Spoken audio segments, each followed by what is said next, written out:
মানে আমাদের একজন মায়ের, আমাদের একজন শহীদ ভাইয়ের মানে মায়ের এই আহাজারিকে সামনে রেখে আপনাদেরকে শুধু একটা কথাই বলি, মানে যখন এখনো আমরা একটু আগে দেখলাম একটা ছবি আমাদের একজন ভাইয়ের, এই খুনি হাসিনা যখন শুধু এই ক্ষমতায় টিকে থাকার জন্য আমার এমন হাজার ভাইকে খুন করতে বিন্দুমাত্র দ্বিধা করেনি। আমার এমন অনেক ভাই রয়েছে যাদের লাশ এখন পর্যন্ত খুনি হাসিনা হত্যার পরে কোথায় নিয়ে গিয়েছে এটা খুঁজে পাওয়া যায়নি। যেই ঘটনা আমরা ওই শাপলাতে দেখেছিলাম যে শত শত লাশ খুনি হাসিনা ফেলেছে, কিন্তু লাশগুলো পাওয়া যায়নি। আজকে আমার মা তার সন্তানের লাশের জন্য শেষবার একবার দেখার জন্য এখন সে আহাজারি করছে। এই মাকে আমরা সে আমাদের জায়গা থেকে বাইতুল মোকাররমের সামনে সেদিন দেখেছি, প্রত্যেকটা জায়গায় এই মা এভাবে আহাজারি করে ছুটে বেরিয়েছেন।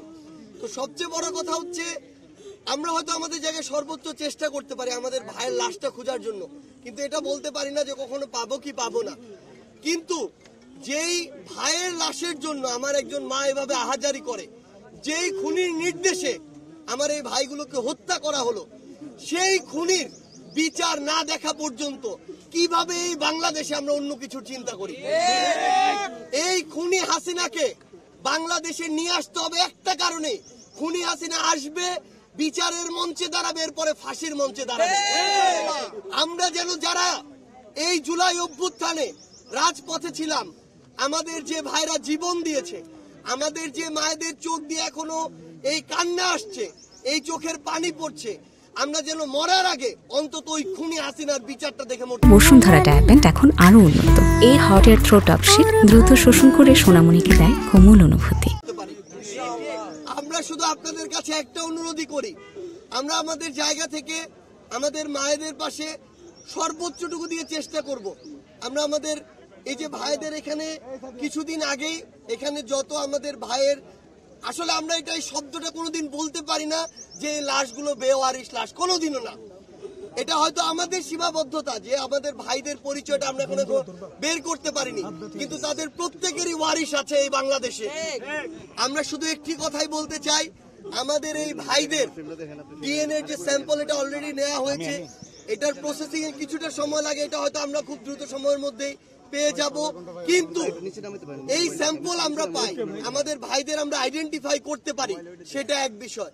কিন্তু যে খুনি হাসিনা তার দোসর ছাত্রলীগ, যুবলীগ, আওয়ামী লীগের ক্যাডারদেরকে ব্যবহার করে আইন শৃঙ্খলা রক্ষাকারী বাহিনীর তথাকথিত যে সদস্যদেরকে ব্যবহার করে এই নৃশংসতা ঘটিয়েছে, এই হত্যাগুলো ঘটিয়েছে, সেই খুনি হাসিনা এবং তাদের বিচার না হওয়া পর্যন্ত বাংলাদেশের কোনো মানুষ, কোন রাজনৈতিক দল যেন অন্য কোন বিষয় নিয়ে বাংলাদেশে কথা না বলে।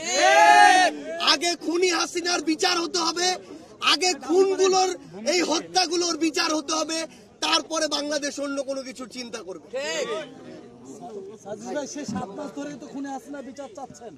এখনো তো কোনো ধরনের মানে দৃশ্যমান কোনো পদক্ষেপ আমরা দেখতে পাইনি সরকারের পক্ষ থেকে।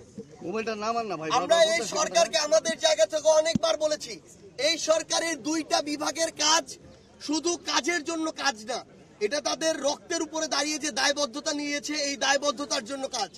আইন বিভাগ, বিচার বিভাগ, এখানে স্বরাষ্ট্র মন্ত্রণালয়, স্বরাষ্ট্র উপদেষ্টা এবং এখানে আইন ও বিচার বিভাগের মন্ত্রণালয়, এখানে যিনি উপদেষ্টা রয়েছেন, এই দুইজন উপদেষ্টা তারা যদি এই খুনি হাসিনার দৃশ্যমান বিচার এই অন্তর্বর্তীকালীন সরকারের সময়ে করে না যেতে পারেন, তাহলে এই সরকারের সবচেয়ে বড় দায়বদ্ধতা এবং সবচেয়ে বড় লেজিটিমেসি তারা হারাবেন এবং সারা জীবন এটা তাদেরকে এই দায় বহন করে যেতে হবে।